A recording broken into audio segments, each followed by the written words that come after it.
Assalamualaikum beautiful people, welcome back to another video. I'm Iman Babar and you guys are watching Time Inspire। उम्मीद करती हूँ कि आप सब लोग खैरियत से होंगे और ईमान और सेहत की बेहतरीन हालतों में होंगे। एक गुड न्यूज़ है आप लोगों के लिए। फाइनली मेरी बुक छत पर आ गई है, अश्क जिंदगी बाय ईमान बाबर। अगर किसी ने खरीदनी है तो नीचे डिस्क्रिप्शन में आप लोगों का नंबर मिल जाएगा, उनको मैसेज कीजिएगा और अपना ऑर्डर प्लेस कर लीजिएगा। बट आज हम लोग इस किताब के बारे में बात नहीं करने वाले, बल्कि करेंगे लेकिन ज़्यादा नहीं। आज हम लोग जिस किताब के बारे में बात करने वाले हैं उसने मुझे बहुत ज़्यादा डिसअपॉइंट किया है, मायूस किया है, और वो बुक है बहुत फेमस राइटर बानो कुतिया की राजा के, जिसको मैंने बहुत शौक से खरीदा था, लेकिन अफसोस मुझे इसको अब नहीं पढ़ना और मैं किसी को दे रही हूँ। वजह क्या है वो आप लोग इस वीडियो में जान लेंगे और वीडियो को फिर आप लोग एंड तक देखिएगा। लेकिन वीडियो स्टार्ट करने से पहले हमेशा की तरह आप लोग जहाँ तक हो सकता है फ़लस्तीन के लिए दुआ कीजिए और अपने मुल्क के लिए भी कीजिए, क्योंकि यहाँ के भी हालात और ख़राब हुए हैं। तो दुआओं में अपने मुल्क को और फ़लस्तीन दोनों को याद रखिए। तो बिना किसी देरी के इस वीडियो को हम लोग स्टार्ट करते हैं। तो बात हम लोग कर रहे थे, ये मैंने किताब अपनी ईदी से ली थी। आप लोगों को बताया था कि मैंने मतलब बहुत शौक से ये बुक खरीदी थी, लेकिन मैंने इसके तकरीबन 150 पेजेस पढ़े और मेरा दिल ऐसे टूटा कि मैं अब इसको नहीं पढ़ रही हूँ, मैं अपनी किसी दोस्त को दे दूँगी, ऐसे ही करने पड़ी रहेगी। लेकिन मैं कोशिश कर रही हूँ कि किसी दोस्त को ही दे दूँ, बिकॉज ये मेरे टाइप की नहीं है।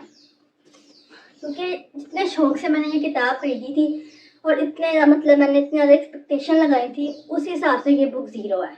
अब मैं ऐसी क्यों बात कर रही हूँ ये आप लोगों को मैं इस वीडियो में बताऊँगी।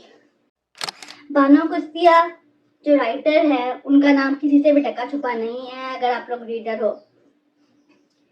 बहुत ज़्यादा फेमस राइटर है और ये बुक बहुत फेमस बुक है। बट जिस तरह की किताबें मैं पढ़ना पसंद करती हूँ उस तरह का ये नहीं था और मुझे बहुत ज़्यादा मायूसी।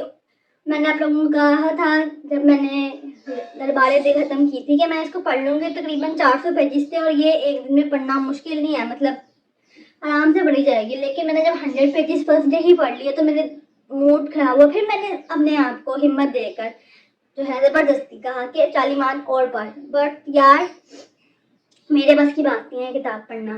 क्यों? क्योंकि इसमें मैं आप लोगों को जहाँ तक मैंने पढ़ा मैं आपको स्टोरी बता रही हूँ सारी की सारी, ताकि आप लोग फिर खुद डिसाइड कर लो कि मैंने ये किताब इसमें क्यों छोड़ दी।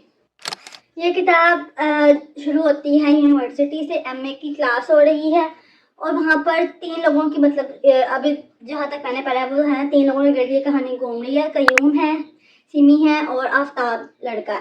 सिमी और आफ्ताब जो है वो रिलेशनशिप में चले जाते हैं। कयूम जो है वो सिमी को पसंद करता होता है, लेकिन सिमी जो है वो आफ्ताब को पसंद कर रही है, मतलब लव ट्रायंगल है। उसके बाद इस तरीके से होता है कि आफ्ताब जो होता है वो अपनी किसी और से शादी कर लेता है फैमिली के प्रेशर की वजह से या फिर अपनी मर्जी से, आई डोंट नो। और जो सिमी है ज़रा उसको बहुत ज़्यादा मॉडर्न दिखाया गया और मुझे नहीं समझ आ रही है किस तरह का मॉडर्न था कि जो होता है वो आफ्ताब जो है शादी कर लेता है, सिमी की ज़हनी हालत ख़राब हो जाती है और जो कयूम होता है वो उसका फ़ायदा उठाता है, दिखाया गया। यार मतलब ये सब तो ठीक है, ये तो ओके। तो अब मसला कहाँ पे है, कि इतना तो नॉर्मल होता है हर किताब में, बट इसमें ये दिखाया गया है कि कुछ बोल्ड अल्फाज जो हैं वो यूज़ किए गए हैं और एक ऐसी लाइन है जो मुझे अजीब लगी है। मतलब कयूम कह रहा है कि सिमी को छूना या चूमना ऐसा था कि जैसे मैं रेसवत को चूम रहा हूँ या छू रहा हूँ, आई डोंट नो, मुझे वो सही से लाइन याद है लेकिन ये थी। तो ये लाइन मुझे खटकी और उधर मेरा मूड ज़रा इस किताब से ख़त्म हो गया, मतलब इंटरेस्ट ख़त्म हो गया। फिर आगे जो है दिखाया गया, अब सिमी जो है वो ज़हनी दबाव का शिकार है क्योंकि उसका जो लवर था उसने कर ली है किसी और से अरेंज मैरिज शादी, और उसका लवर ये जी था कि बचपन के मंगेतर है फिर भी इधर उधर मुँह मार लिया। वैसे आजकल पाकिस्तान के लड़के ऐसे ही करते हैं कि बचपन के मंगेतर होते हैं लेकिन इधर उधर मुँह मारना उनकी ये हमारा टॉपिक नहीं है। Back to our topic. तो सिमी जी की ज़हनी हालत का फ़ायदा उठाकर आफ्ताब जो है उसको चूम रहा है, वो सब कुछ फिजिकली कर रहे हैं और सिमी उसको करने भी दे रही है। और आगे से कहा गया रूह उसके पास है, जिस्म ये है। मतलब हराम रिलेशनशिप पहले दिखाई, फिर दूसरी चीज में दिखाई गई है कि वो सुकून से ये सब कुछ कर रहे हैं, वो भी पार्ट में। ये सारा कुछ सुकून से कर रहे हैं और ये बहुत आराम से कर दिया। और मजे की बात की नॉवल है 1981 से लिखना शुरू हुई थी। मतलब इतनी बोल्ड नॉवल ऐसे कौन लिख सकता है, चाहे चाहे उसके अल्फाटा के छुपे हैं, बट जो पढ़ने वाला बंदा है उसको समझ आ जाएगी, जिसका जहन थोड़ा मैच्योर है उसको समझ आ जाएगा कि किस किस्म की बातें हो रही है इसमें। तो मैंने ये किताब यहीं बंद कर दी कि भाई मेरी बस की बात नहीं है, मुझे माफ़ करो। और अब ये किताब मुझे समझ नहीं आई क्योंकि मैंने कभी इस तरह की किताब ना खरीदी है। रूह यारम का दाल बातें की थी, तो ये किताब तो मैं अब आगे नहीं पढ़ूंगी। क्या पता आगे कहानी अच्छी हो, बट यार जो लिखा गया है ना, मुझे राइटिंग स्टाइल नहीं पसंद आया। आई एम सॉरी, मैं जज नहीं कर रही वानों को सिया को, बहुत बड़ी राइटर है, बट मुझे ये किताब बिल्कुल नहीं पसंद आई। तो मैं इस किताब को यहीं खत्म करी, इसका कोई रिव्यू नहीं आएगा मेरी तरफ से, ये रिकमेंडेड नहीं है। तो भाई आगे आप लोगों की मर्जी।